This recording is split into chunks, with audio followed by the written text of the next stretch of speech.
Good afternoon, everyone. Thank you all so much for joining me today. In today's training, we are going to be walking through the process for tracking the movement of PPE inventory using Salamander's asset management feature as well as the inventory app. Now, when we talk about inventory, we're just not going to talk about PPE, but we're going to talk about all different types of equipment and items and other types of assets that you can enter within the database, credential, and then track through the inventory app.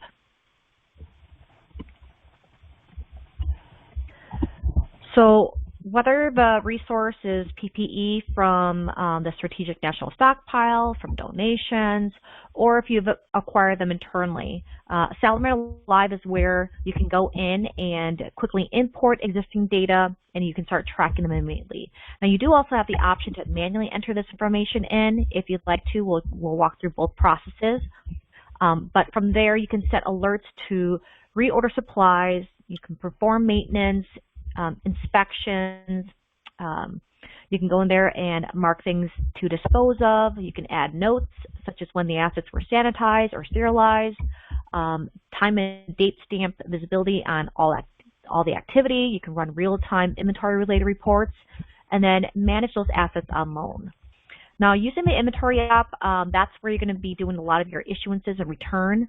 That application allows you to do that as well as perform audits and to make those adjustments on quantities on the fly. So we'll walk through those processes as well through the inventory app.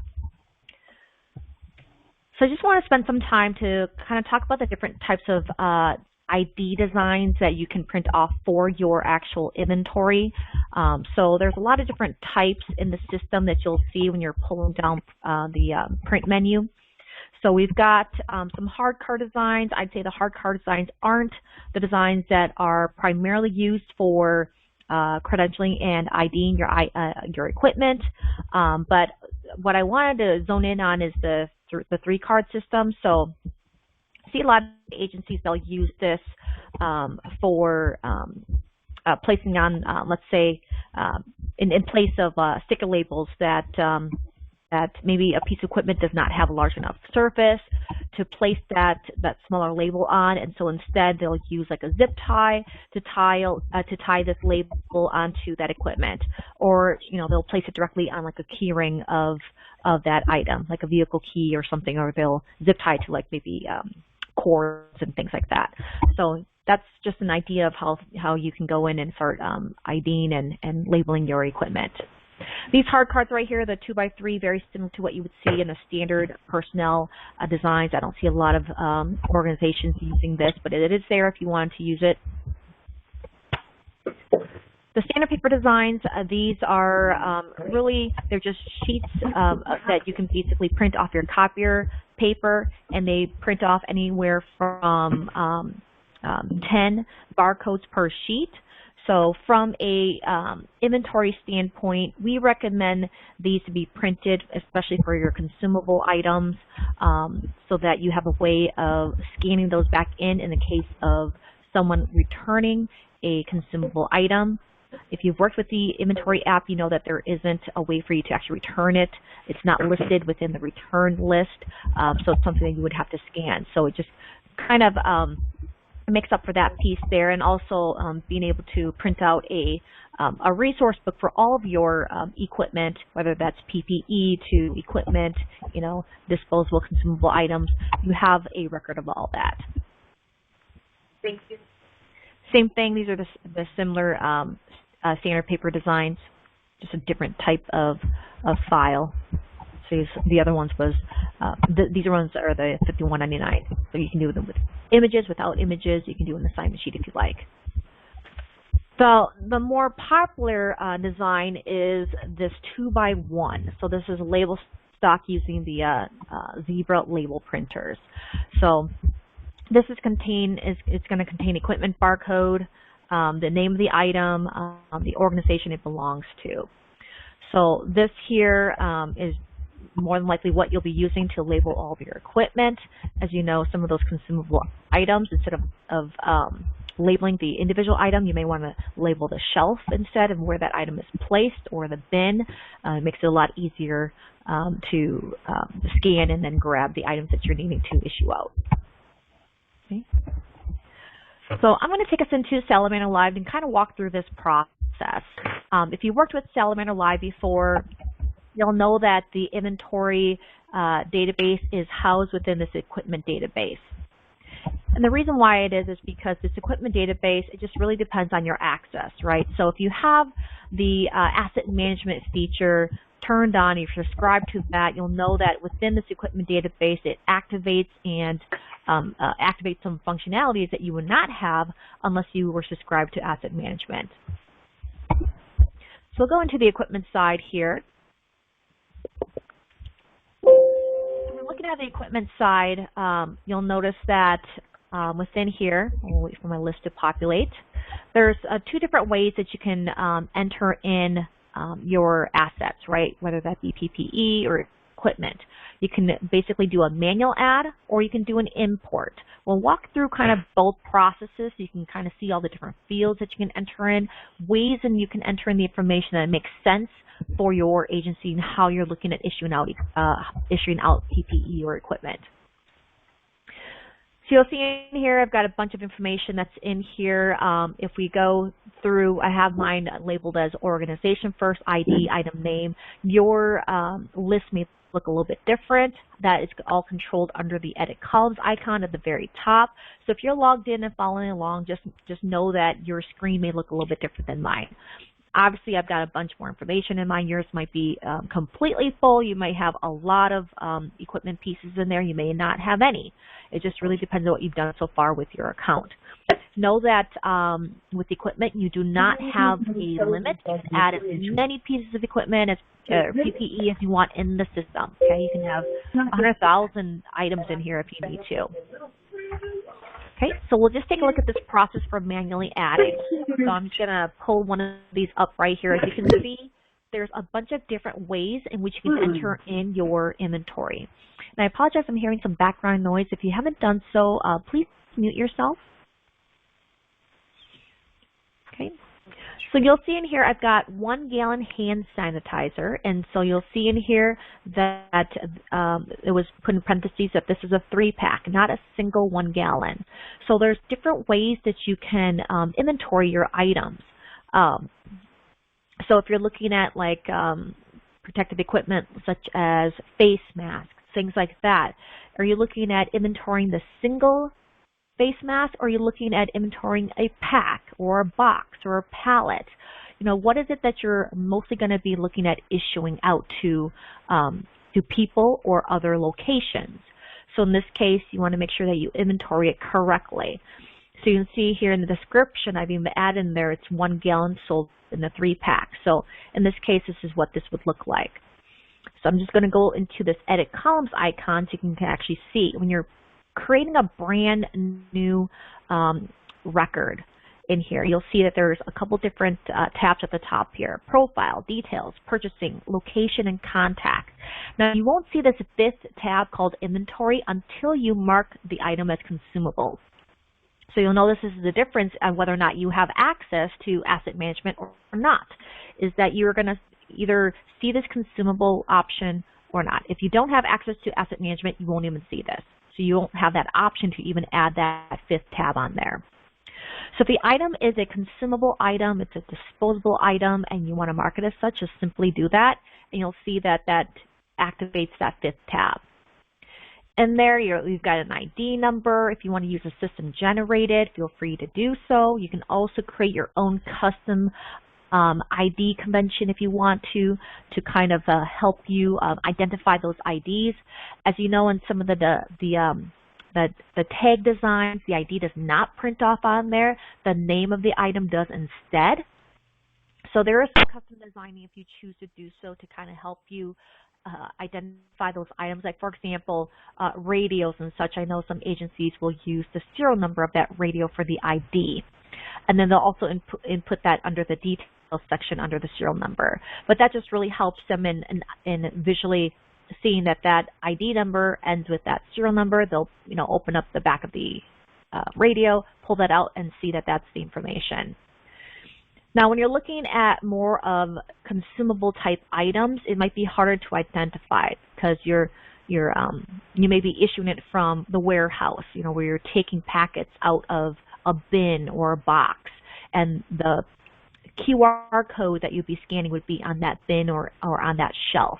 So in this case, the naming convention on here is going to be very important. If there's different types of hand sanitizer, different types of face masks that you're looking at inventory, you want to make sure that the name on there is a little bit more specific to what you're inventorying. Okay. And then choosing the organization, as you know, all organization fields does require you to select an existing organization. So as you start typing, you'll see that the matches are going to pop through at the bottom. You must select one of the existing organizations.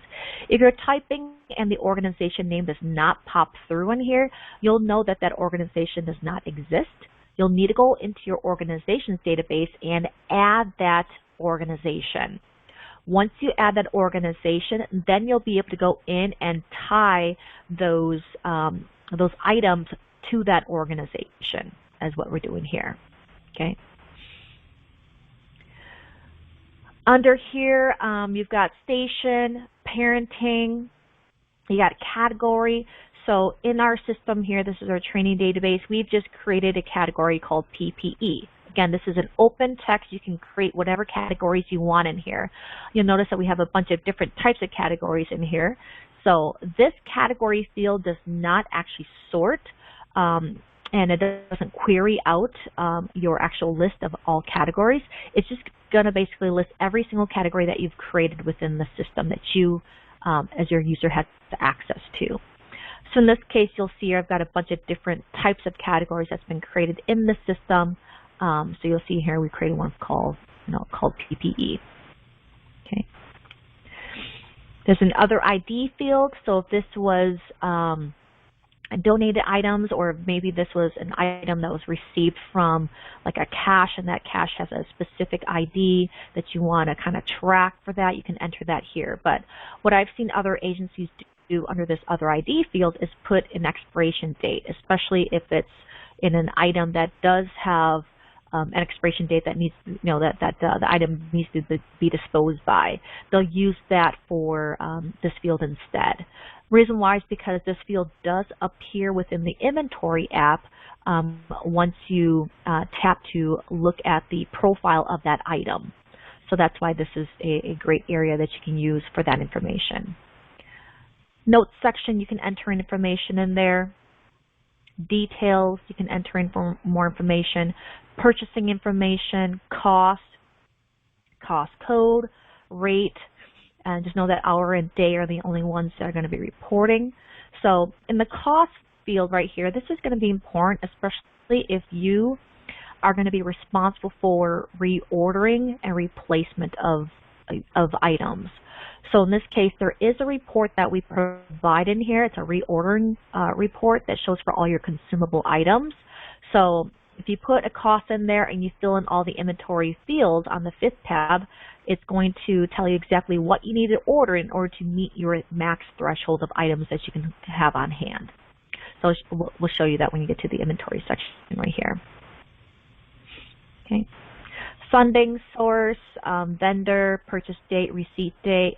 We are adding 2 additional fields on here. So as you guys know, we're doing a huge Salamander Live release next week on the 21st. And 2 of the things that you'll see added on here is going to be the purchasing organization. So there'll be a field in which you can enter the purchasing organization, as well as the invoice number.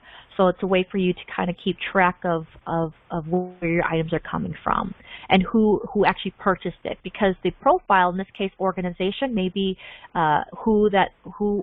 which organization actually has it, meaning that you've handed this off to this organization to manage going forward, but you were the organization that purchased that item. Okay, so that's where you can enter that information in. So again, that's coming out next week, the 21st. Other things that you can do in here is entering address information of where this item physically lives. So if this is housed within a specific warehouse, you can put that warehouse address in here. You can also mark items as deployable if needed. So when it comes to PPE, if it's a consumable type item and it's not deployable, you can unmark it. But what this does, if you mark this as deployable, is that it's going to appear under another list called deployable equipment. And what that does is it gives visibility to anybody underneath that account that has a SalamanderLive access to equipment. They will be able to go in there, look at the list of all deployable equipment, and request for that equipment if need be. They'll be able to see the cost, who the contact person is, email, phone number, things as that. So if they wanted to borrow, they wanted to rent that piece of equipment for you, they would be able to see all this purchasing information on here. Okay. Just know that if you mark it as deployable, all the address information, including contact information, will be required.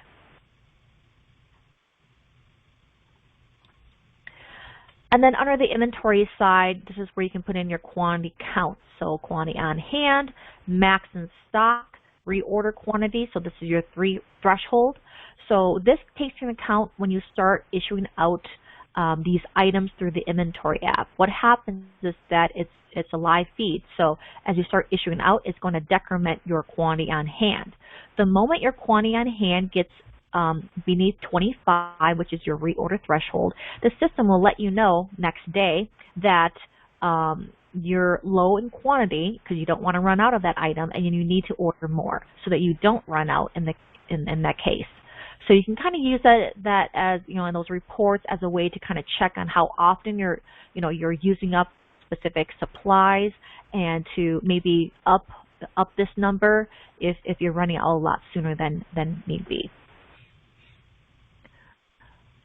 What other updates will there be other than PO information on the 21st? Oh, awesome. There's tons of information that's coming. Tons of changes and updates that we're going to be doing on the 21st. We have over, I want to say 170 tickets on all different items that's going to be available within the SalamanderLive system. Again, these are all updates done to SalamanderLive.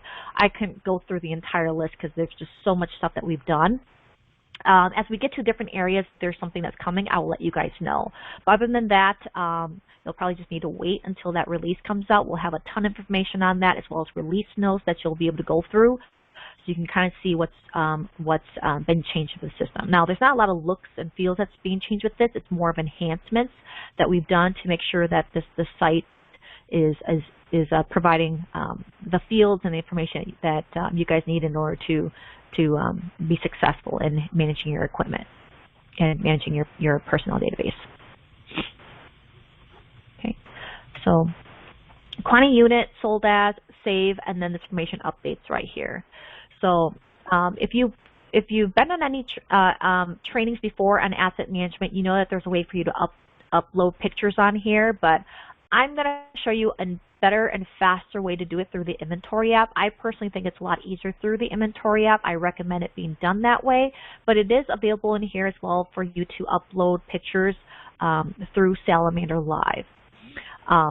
Though in this case, you'd have to take all the pictures, go to each file, and then upload it. Versus through the inventory app, which is the way I'm going to show you, you can quickly update pictures by just taking the picture, uploads it immediately up to SalamanderLive, as long as you have internet connection. So I'm going to show you guys that cool trick through the inventory app, so that it saves you time from going in here and doing the process. Okay. Under here, you'll see inventory status. You'll see that there's some changes that's coming to this as well too. We're going to make this a little bit bigger so that's easier for you to identify when a piece of equipment has been issued out. So if it comes to a consumable item, you'll see that you can't change the status on here. The status is obviously controlled by the quantity on hand. So if you run out, this is the only time you ever see this is out of stock. Okay. In this case, for a non-consumable item, if this was a fixed item, let's see if I can pull this up. Sorry, my system is a little bit slow. You'll see in here this 3.5 millimeter earpiece has been marked as out of service. So for some reason, it may have been issued out, it may be broke, it's not working, something's happened to it, they marked it out of service. So in this case, for things like this, if they can't be fixed, most times, they'll just be thrown out. So in this case, if you wanted to throw it out, you definitely could. You can still leave the record as such if you wanted to document that it's been thrown away. So there's some way to do that. So at the bottom on here, there's an alert section where you can actually create those notifications, as I talked about earlier in the presentation, is that you can go in here and create alerts, right? So there's all different types of alerts that you can create. You can do a reorder, receive, dispose, expected, return, etc. So there's a whole list of items that you can do in here. There's even training and recalibration, and then if it doesn't fall under any of these, you can mark this as an other. So if this was to be disposed of, I can put a date. So this is kind of the trigger date. So this is the date in which this item, meaning this alert, needs to be completed by. Okay? And when I say trigger date, is that this will actually trigger an email that's going to be sent out to anybody that's subscribed to receiving those alert notifications. I'll also show you where you can go ahead and subscribe to those. Okay, so if we put this at the end of this month, that this item has to be disposed by this date, that's when we're going to get that trigger. And the description on here, you can put a brief, description on what the action is supposed to be, what action needs to take place. So if it's broken, it needs to just be thrown away, etc. If it needs to be disposed of a certain way, you can put that information in here. Okay. And then you also have the ability for reoccurrences. So obviously this wouldn't work on disposal, but this might work more on inspections or maintenance. If this was a vehicle that needed to get maintenance every 3 months or so. And now for PPE, if they need to get sanitized and stuff, you can put that on here. Now you don't have one in here that's for sanitation, but if you wanted to put like inspection, you can put that on, sanitizing things under inspection, or you can create an other under here as well. So it just kind of depends on what you'd like to type that as. Okay, I'll just put on here, throw away.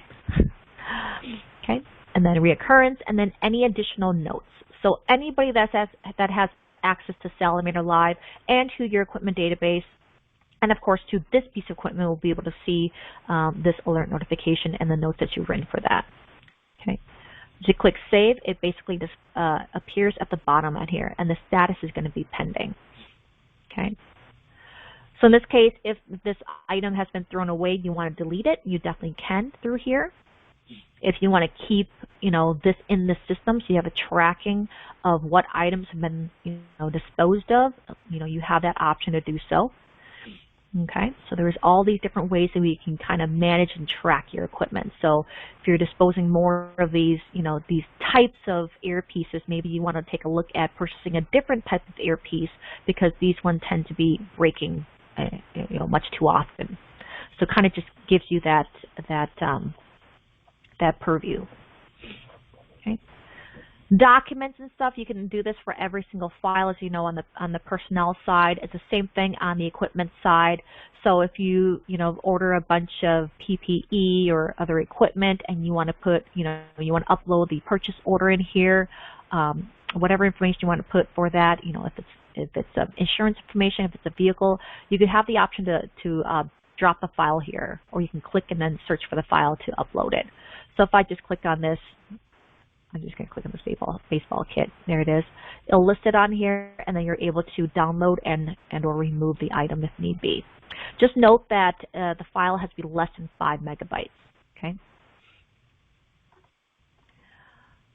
Other than that, for inventory status, if you've tested it and you've verified that nothing's wrong with it, or maybe it's something that you want to get fixed because it's an expensive piece of earpiece, and you want to change it as such, there is an option for you to change that status.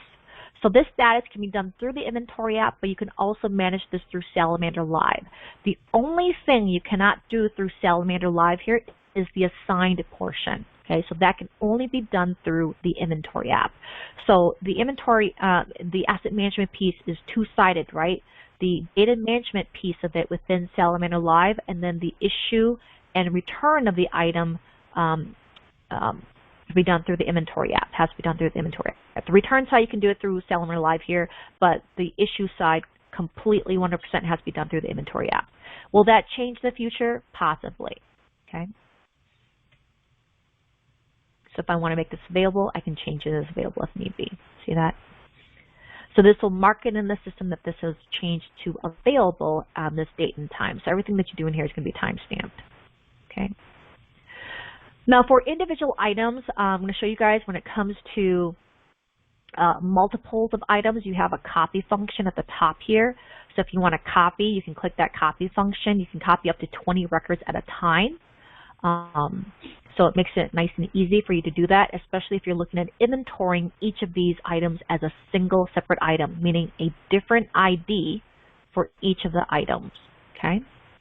Now for consumables, you're not going to have that option, right? For consumable, you have one ID for, maybe 100 of those items. Like for example, if it's, disposable gloves, you don't want to inventory every piece of, every one of your disposable gloves. What's the point of that? You may want to do maybe sizes in this case, large, medium, and small.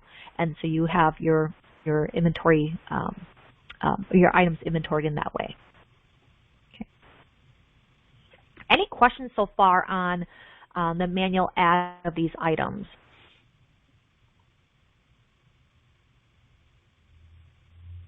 Again, the biggest piece when it comes to your assets within the SalamanderLive is the data entry portion of it.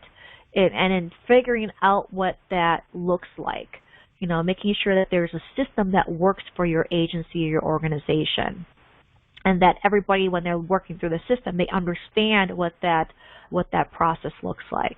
Okay, so there's going to be some policies and procedures they'll need to put in place so they understand what information is going to be required for every piece of equipment.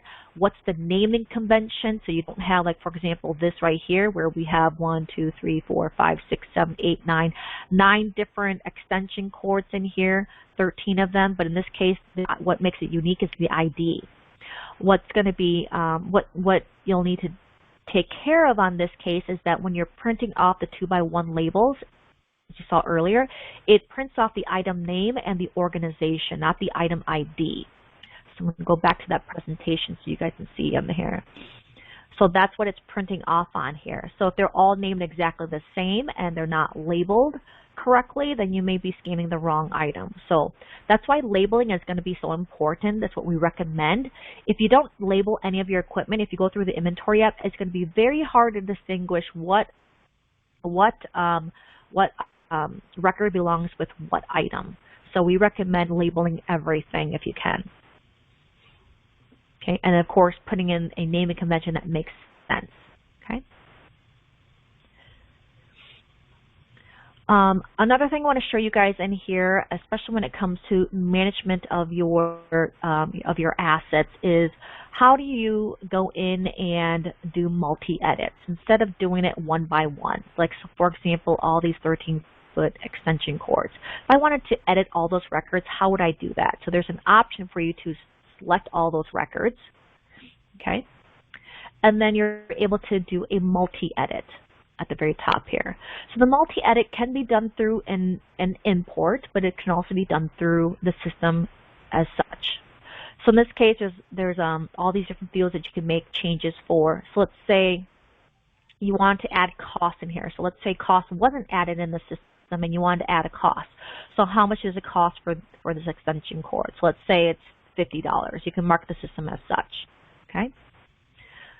If there is a PO number, funding source for all this, you can put all that information in here and then apply the update. You can even do contact and location information if you wanted to.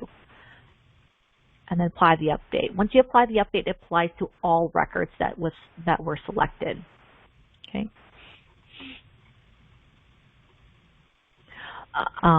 So you'll see all changes saved. There it is, and now all records have been updated. So if I did go and access those records, you'll see that those changes have been made in the system.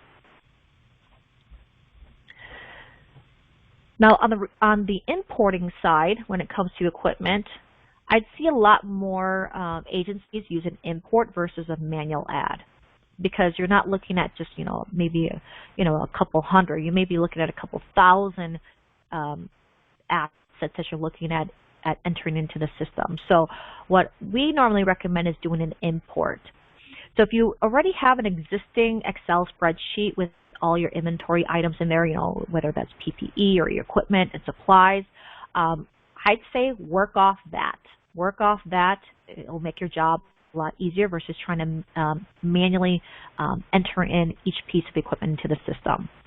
So we do have in here a instruction list. You can click on here. I highly recommend that you go through this quick reference guide. It'll walk you through the process, making sure that you're not missing anything. And the reason for that is to minimize the number of errors that you're going to see within your import. So we have a checklist in here. We have a whole bunch of format requirements, which says that this file has to be a CSV. So you can work off Excel. Just make sure that when you're done working on that file, you save it as a CSV before you import it, okay? Or you're going to get some errors. Or actually, you're not going to be able to find the record or the file at all to even do the import. And then in the middle in here, it's going to talk a little bit about accepted formats and values and max length for each of the different columns, making sure that you pay attention to that so you're not going over. It will cut off if for example, the organization name is too long, it's going to cut that off. So we recommend shorting things, like if it's department, maybe put DEPT instead of writing out the entire department. It just kind of saves you on the characters. Other things to note on here that we see a lot of errors on, that we get calls on a lot, is cost. So don't put the dollar signs in there. We get a lot of errors on that. It's going to just basically skip that within the import. Other things that you'll see in here is pick lists. So pick list is basically the drop-down fields within Salamander Live. So because it's asking for something specific, you have to type in that specific value within the cell. So just again, note that hour and day are the only units. So you'll have all these other ones, but just know that if you're looking at cost reports, you're not going to report correctly on those. And then other things I want to talk about is workflows. Workflows when it comes to importing is probably the one that is going to drive you nuts, or you're going to be like, oh man, I love this. It's making life so much easier. So there's a couple of different workflows that we have in here. I'm going to talk about 2 and 3. Okay. So workflow 2, this is where assets don't exist within Salamander Live and custom IDs will be used. This is the easiest way if you're looking at importing a bunch of equipment into the system. Doing the custom IDs is going to make your job a lot easier. The reason why is because you can put all the equipment, especially if you have parent-child relationships. So this really plays into that parent-child relationship. If you're linking equipment together, like for example, a toolbox, and toolbox 1 has maybe these specific tools, or if you have a medical kit and you want to inventory all the items within that medical kit, things like that. So you want to make sure that if you're going to do it, we recommend this process and creating your own ID system. It's just you can put everything in one import and import it all at once. Now, if you are looking to use the system-generated IDs, this is where it's going to be a little bit more of a headache. The only reason why is because you don't have that ID number yet. So you have to import the parent first. Once you import the parent and you get that system-generated ID, then you can go ahead and import the child. Okay? And then, because the parent equipment ID is required on that import to associate the two records together. Same thing if you're going to add another level, another tier, so grandchild, great-grandchild, etc. So depending on how many tiers deep you go, when you do your import, you're going to have to do that many imports. Okay, so this is a little bit more of a process, but at least you don't have to figure out some sort of ID convention for all your inventory. So I want to make sure that we talked about that. Does anybody have questions on importing when you are looking at using parent-child relationships with your equipment? If you want to see an example, let me know, and I can walk you guys through an example.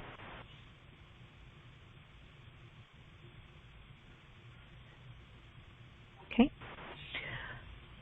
So the import itself can be done through, you can do it for new records. You can also do it for existing records. Okay, so you can update existing records or you can add in specifically new records.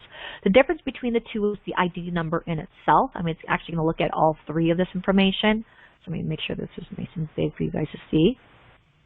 It's going to look at organization name, ID, and item name. Okay, so if the organization name with this ID number and item name exists within the system, it'll update the record with whatever new information you enter in here. So if there's already, like for example, if you already have a station, the station field filled out within and saved within the record, but you're updating the information, this information is going to override that. If you don't have anything within the cell, it's just going to skip it and not update anything with it. Okay, so on the import, just make sure, I always recommend, you guys to delete or remove or hide the columns that you're not looking at entering information. It just kind of helps you guys keep a clean import, and it doesn't, because there's so many different fields you can enter in here. There's like 66 columns worth of data that you can enter in. It's just too much, and so just remove the files or the columns that you're not gonna that you're not gonna be using. Okay.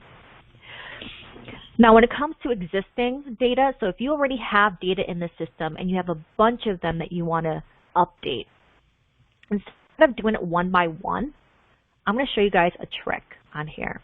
Okay, so instead of saying, okay, I have like 20 items in here that I want to update, so and there's different areas within that record that you want to update. Save your time by having the system work for you. So you see in here my columns in here, I have it organized very similar to what you would see on that import template. I have organization name, ID, item name, status code, etc. in here, right? There's a bunch of different stuff in here. So how do you rearrange this? So at the very top, that edit columns icon is where you have visible and then hidden. So there's a bunch of information that's kind of hidden in here, right? So you have the ability to go in and add this information in there. So if I wanted, like for example, I have alert date message. Let me just delete these in here. Let's say I wanted to view the alerts. I can do that, right? Now alerts isn't an option for you to import, so you may not want that in there, so I would recommend just doing the files or the fields in which you can import information in. So you can import whether or not it's deployable, you can put a description in there, contact name, etc. Okay, so then all you do is click done, so you can drag and drop, move them wherever you want them to go. Like for example, if I want this to be at the top, I want to remove the status code because I don't want to put that in there. So you see that, you just drag and drop it and then click done, and it's going to rearrange this. Once it's done rearranging, at the very top, you have this option to do a report. It's a CSV export report that's going to pull up exactly what you're looking at. Now, before you even do that, you may want to filter out your list. So how do you filter out your list? You can filter out by organization. You can filter it by item name, whatever it is that you're looking at filtering out by. So you see this? So if I wanted to do, let's say I wanted to update all of the 3.5 millimeter earpieces, or I want to, make updates to all radios. Okay, so you can see on here, I've got radio, I've got all these different types of radios in here. I can apply, and this is going to pull up all radios. So in this case, there's only 3 radios in here in the system. Okay, but if there was more, let's say, you had like, 50 radios that you need to update, instead of, and maybe they're all kind of different information. Because remember, this option right here changes the information for all the records to be the same. But in this case, if the records were not the same, like the data you were entering was not the same, you'd want to do it this way. So I pull this up. I'm not going to do the multi-edit. Instead, I'm going to export this out as a CSV export. So I export this out. It comes into a report. And there it is. I've got all my information in here, right? So there's no contact information. I can go in here and I can enter in the contact information for all these people, okay? If there's other fields I want to add in here that's not available, I can just go to my template and add those fields in here and enter in the information. And then once I'm done, I can import it, okay? So that's how you can do it. But one thing I want to note before you guys do this is this ID column. You see how it's in that scientific number? Make sure you change that, so you can leave that while you're working on it, but when you're done, make sure you before you save it as a CSV file or save it again, make sure you change this to a number and move the decimal points over. okay? Or you're going to have some issues. It's going to create new records for these records right here, okay? It's going to create a brand new record with the scientific ID number for that, and you're going to get some errors, okay? So I want to make sure that that's done, and then click Save, and then do the import. Okay, so again, that's a tip and trick. I recommend you guys use that process if you're looking at editing multiple records that are gonna, and the edits are gonna be different for each record. Okay. Questions so far on that process? Okay. So once you have your data in the system, this is where you can start using the inventory app to issue, return, and adjust your items, okay? So you really can't use the inventory app if you don't have data, because the inventory app is going to get access to your specific equipment database, your asset database in here, okay? If you have nothing in here, you're going to see nothing within the inventory app. Even if you try to scan a barcode, if it's not within your database that you have access to, you're going to get some errors in there. So I'm going to pull up my inventory app. Let me just get some barcodes on here so I can start scanning them in as well too, so you guys can see how this works. Okay, so get my sharing application up.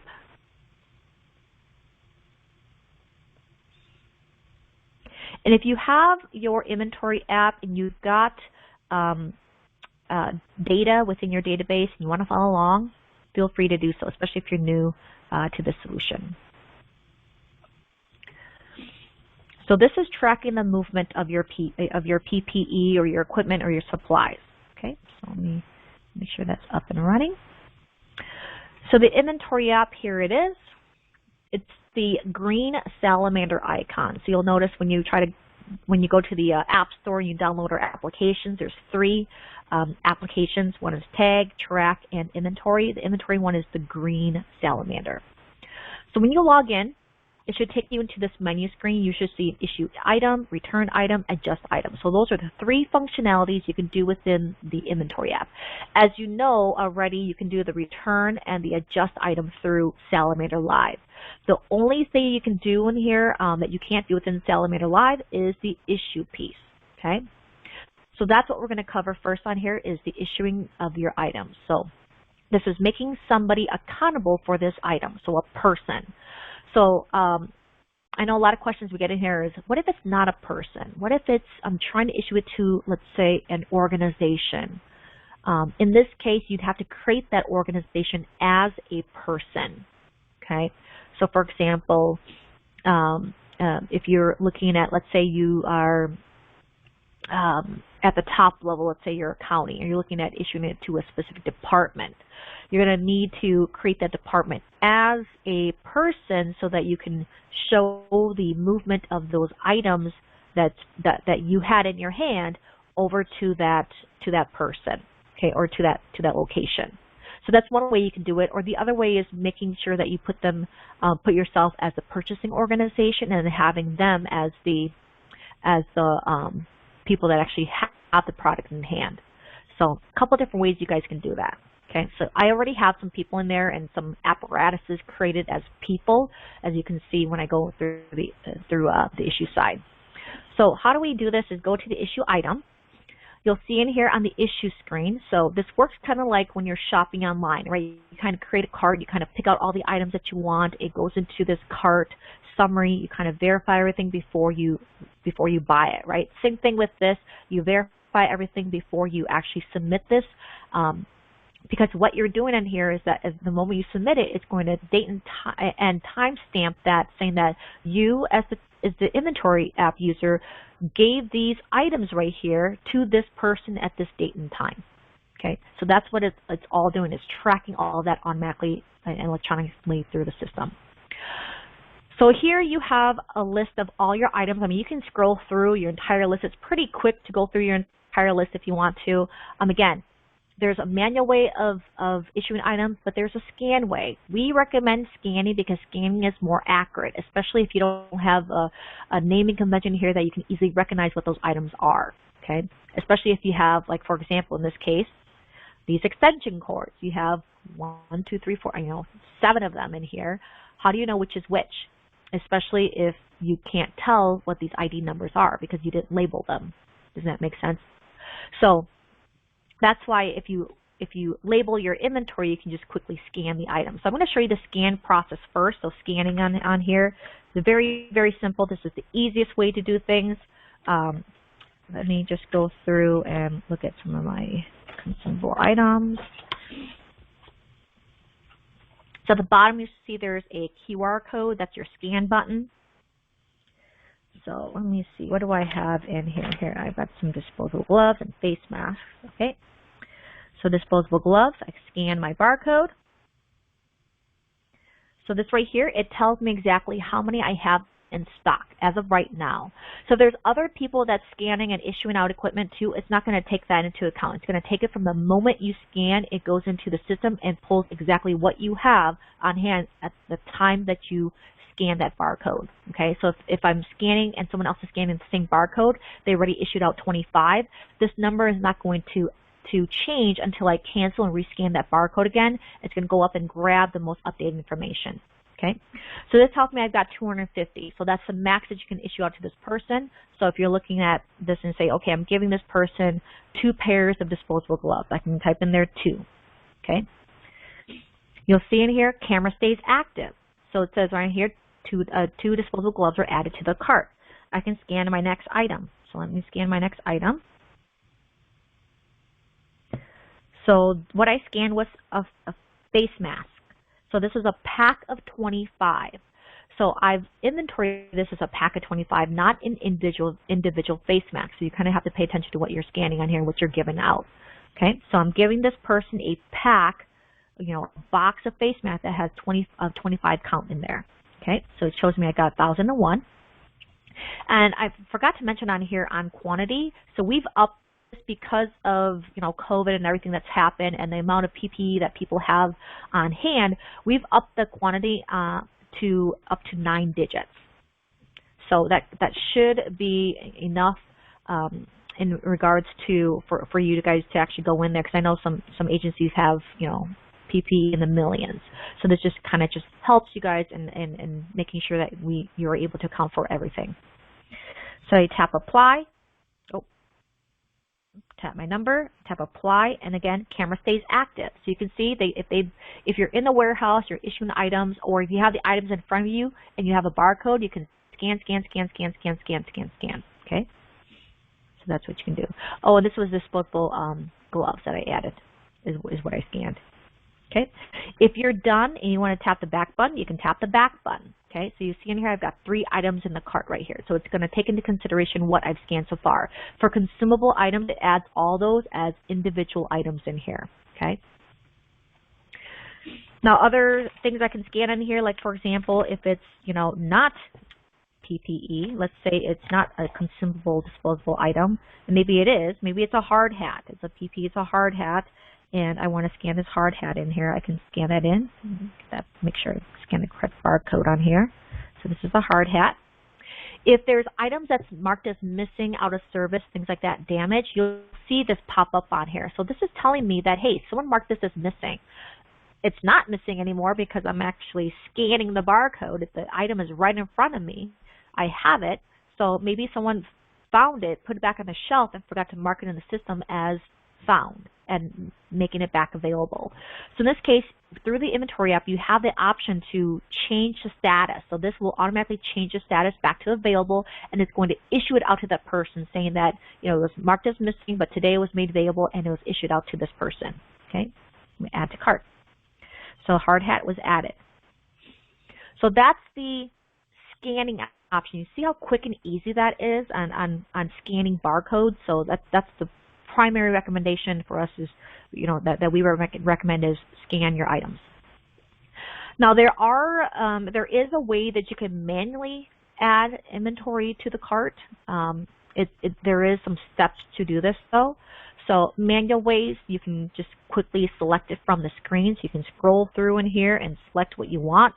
So in this case, if, let's say it's ammo blanks and it's, green, you'll see in here the numbers right here, this hashtag corresponds to a consumable item.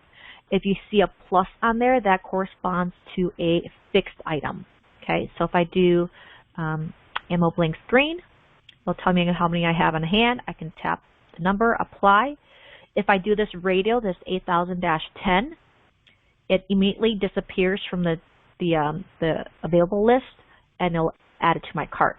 Okay, so only items that are available will be listed through here. If there's anything that's missing out of service, it will not be listed, but you can still scan it and still check it out to someone. Okay, so that's the way you can do it. You can filter this list right here. As you can see, this is going to pull down your entire list. If you got 10,000 items in your database, you're flipping through and scrolling through pages and pages of data to try to find what you're looking for.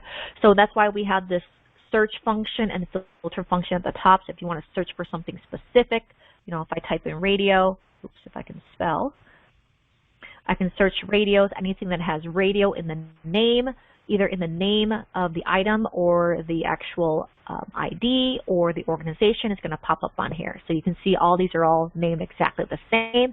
How do I know which is which? So this is where, like, you need to know what's what. So these radios, that's why most agencies, when they put this in, they'll use the serial number because they can easily recognize the serial number on here by taking out the battery and looking that up. Versus if you're looking like, I don't know what 239 is, which 55 radio is this I'm giving to this person. When you receive it back, you're not going to know which radio that was. So that's why labeling is going to be important.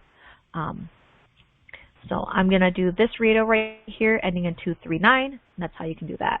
Okay. The other way is through filtering. You have the filter function right here. So again, you can filter by category, organization, and parent.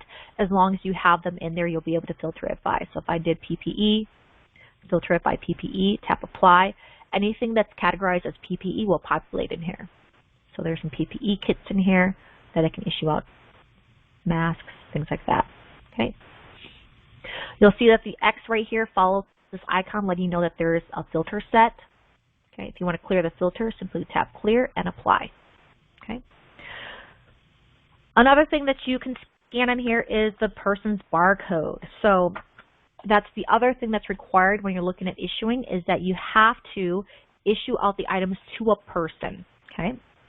So in this case, I've got some barcodes on here. I'm going to scan. I'm going to issue this out to, let's say it's Reese Abbott. Okay. Issue it out to Reese Abbott. I can scan his barcode. If he's in front of me with his ID tag with that interoperable barcode on there, I can tap that, scan his barcode, and I'll add him to the cart. Okay. You see that? Oops. I don't know what happened there. I did something. So add him to the cart. There he is. Reese Abbott added to the cart. I don't know what I did on there. I apologize. All my stuff disappeared. Someone put truth serum in here. So I did something on here. I apologize that it disappeared on here. So let me go back. And so you can scan that person. It could be a bug on here. I'm not sure exactly. So I'll make sure to let my development know on that case. And you also have the ability to do it manually as well. So there's a manual way to do it. It's on the cart side. I'll show you how to do that. But before I do that, I want to show you guys this. If you tap on the actual item name, like for example, I'm going to tap on this 800 MH radio. That is where you can go and see the profile of the item.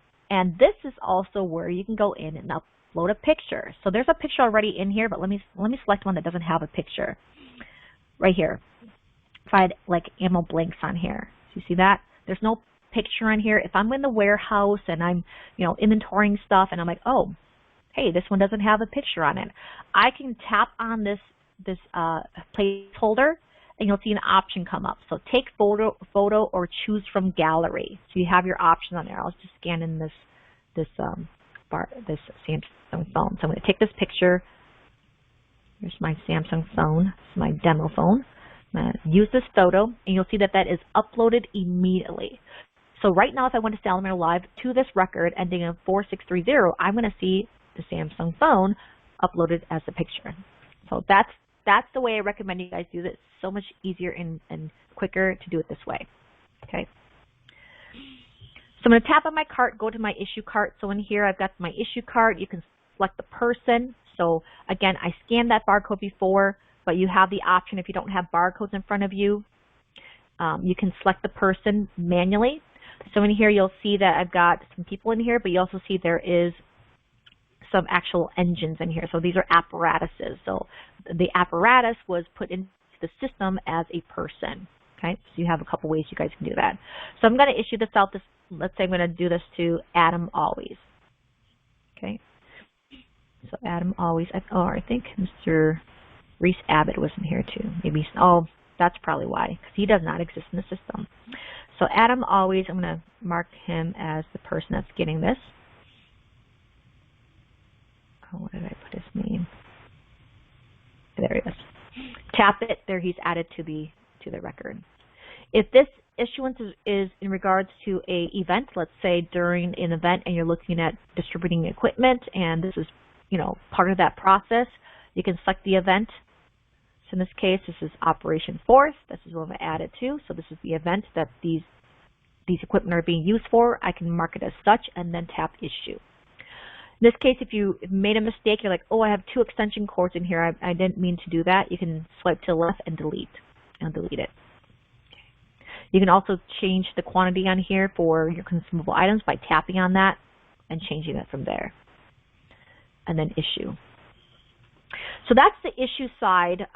So that's, using the data you've entered into the database, start tracking and accounting for the equipment, supplies that's going out to people. Okay? So now it basically takes you back in. You can start issuing out to the next person. Any questions on the issuance side?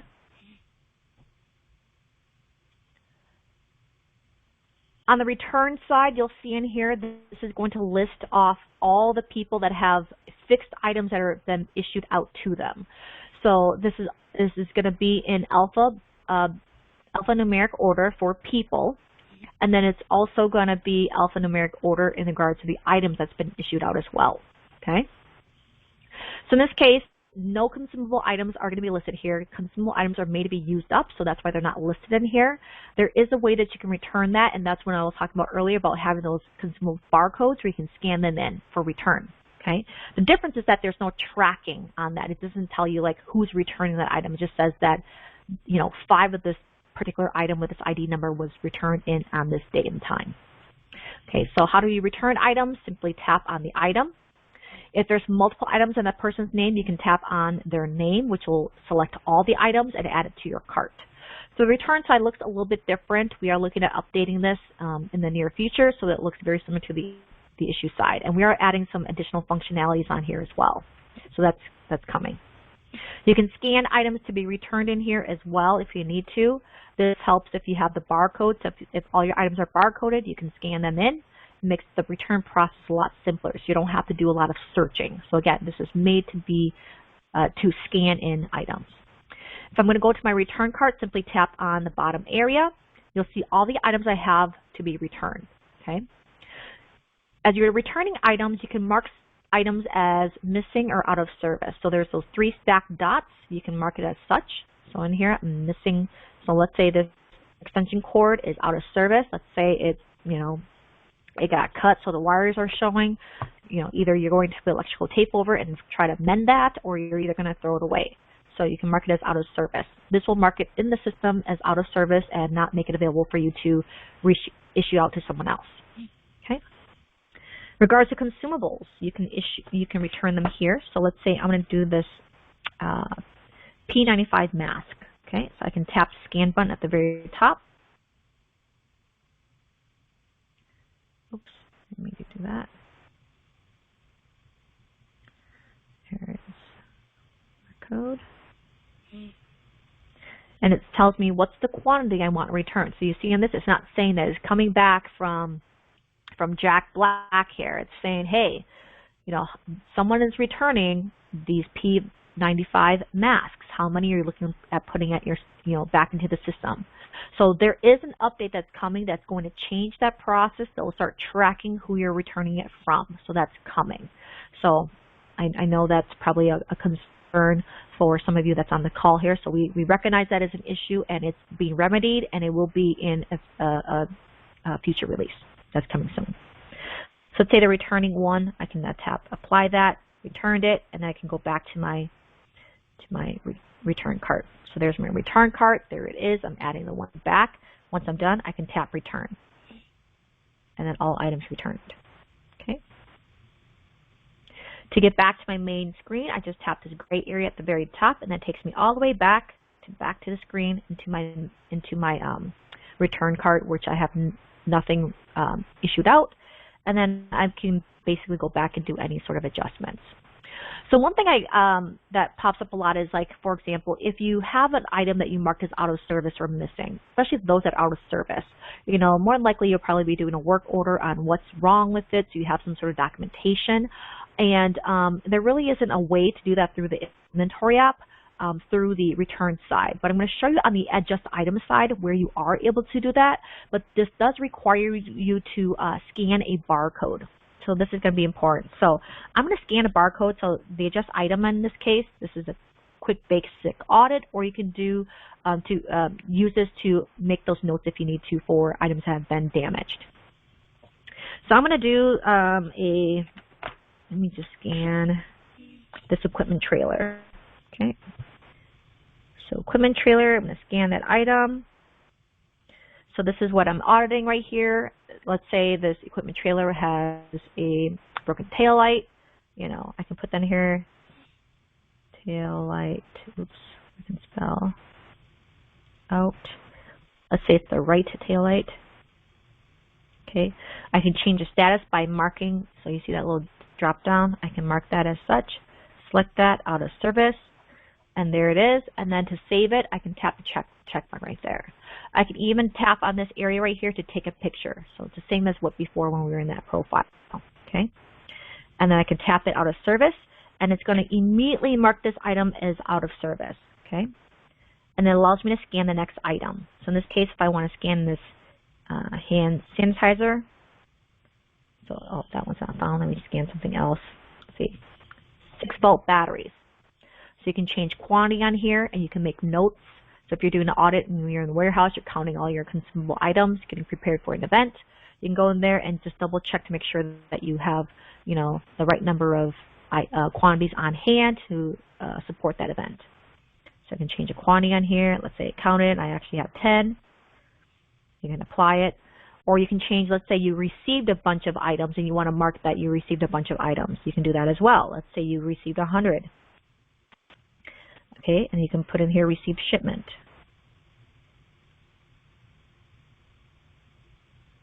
And then check mark if need be. And that's it. Okay. So those are the functionalities that you can do to kind of track and account for all the equipment, assets, you know, supplies are going in and out of your inventory. Okay, so any questions on that? I know I'm running a little bit over on time. I apologize on that. We just have so much to cover on the inventory side because there's so many moving parts and two different solutions that we are touching in here. So any questions?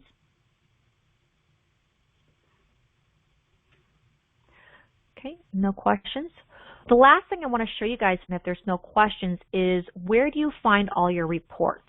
Because obviously you want to make sure that you can go back and kind of review all this, right? And see this information. So all your inventory related reports, I'd say all of them minus one is going to be under the equipment tab. So the equipment database right here, equipment list, and at the very top. So let me just clear my filter on here. And here they all are. So all these different types of reports are going to be related based off of what you're doing in the system as well as what you're doing within the inventory app. So as you start issuing out items through the inventory app, you'll find them under the issued fixed inventory report.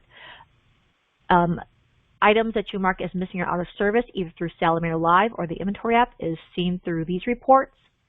If you created that parent-child relationship with your equipment, you'll be able to pull a report that shows those relationships. Reorder, this is the one I was talking about, that if you fill in all your information for the inventory tab as well as cost, it'll let you know what you need to order in order to meet your max threshold. It kind of does all the math, the work for you. You can submit that report to finance and get, you know, your items, you know, reordered and replaced. And then you'll see in here there's a consumable snapshot. So this is for time frames. So if you're looking at, you know, for the month, what items that you use up during the month of of June. You can pull up report and see that. So it does by a time frame versus an actual event or date. And then physical count report, this is basically related specifically to this adjust item feature within the inventory app.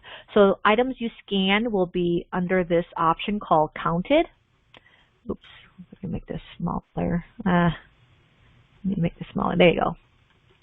So anything that you scan through the adjust item feature will be under counted. Anything that you don't will be under not counted. So this kind of helps you out with your audit on things that you've scanned in and verified versus things that you have not done so yet. So if you're on a truck and you're auditing all the items on a truck and everything is barcoded, you can quickly verify that everything on that truck has been accounted for. So that kind of provides you that information.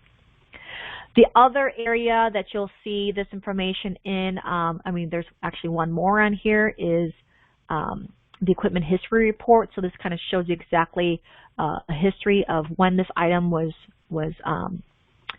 entered in the system, when it was issued out, things like that. So you'll see a full report on this one here. So two ways you can access this through this by clicking the checkbox next to the item and then going report. Or you can also go into the record itself and then click on the report button. You'll see that same report option available. Oops, here it is.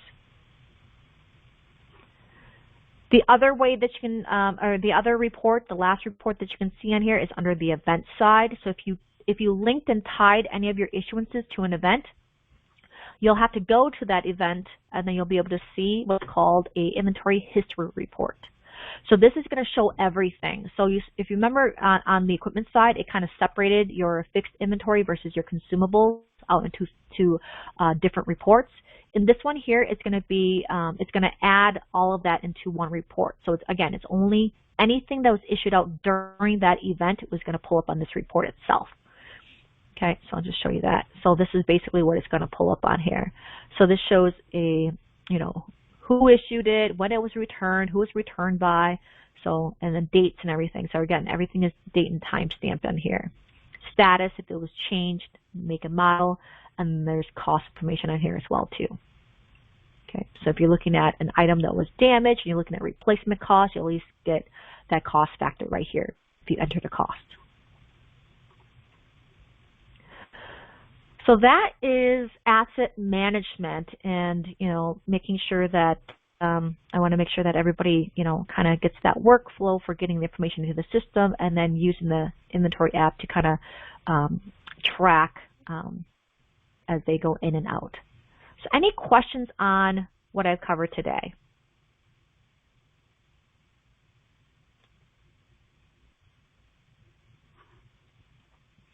No questions? All right, well, I will leave you with my information on here. So this is our 24/7 support line. Call anytime. I am not the one that answers that for most days. Mostly it's going to be our IT tech that answers that, so he's available 24/7 for calls. If you have any questions on the training, on the content that we covered today, feel free to send me an email at training@SalamanderLive.com. You can also reach out to your actual local sales rep for assistance if you have their information, if you worked with them. Any one of us are able to assist. So other than that, if there's no questions, I just want to thank you guys all so much for your time today. If you want to come back and join me again, I will be covering this again next week. Is it next week? Yes, actually in 2 weeks on the 27th. So if you have other individuals within your department that should be a part of this training, have them join me next in 2 weeks. Next month, I am going to be covering a different topic, so I want to make sure that you guys come back and join me. Then there was an email that was sent out with some information on what we'll be covering for the rest of the year all the way up to November. So if you did not get that and you want that training schedule, please email me, okay? training@SalamanderLive.com, and I can forward you all the invites. So there'll be the email that has all the links where you can save all the calendar invites for all the different topics that we'll be covering until the end of the year. All right, well, that's it for the day. Thank you all so much. I hope you guys have a wonderful day, and good luck with your implementation on your assets. Thank you, everyone.